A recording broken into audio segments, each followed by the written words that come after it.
तर तेव्हापासून बाहेरचे शेंगदाणे आमच्याकडे आणत नाही, ते शेंगदाणे मी घरीच भाजत असते। तर आज ती रेसिपी तुमच्या समोर मी दाखवणार आहे, तुमच्या बरोबर शेअर करणार आहे। तर त्यासाठी इथे रायगड बाजारातून मी शेंगदाणे आणलेले आहे, 1.5 किलो शेंगदाण्याचं हे पॅकेट आहे। तर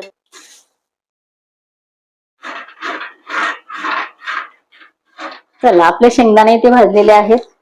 बाहेर आपल्याला शेंगदाणे खरेदी करायची गरज नाही, एक छोटीस वाटीचं माप घेऊया आपण।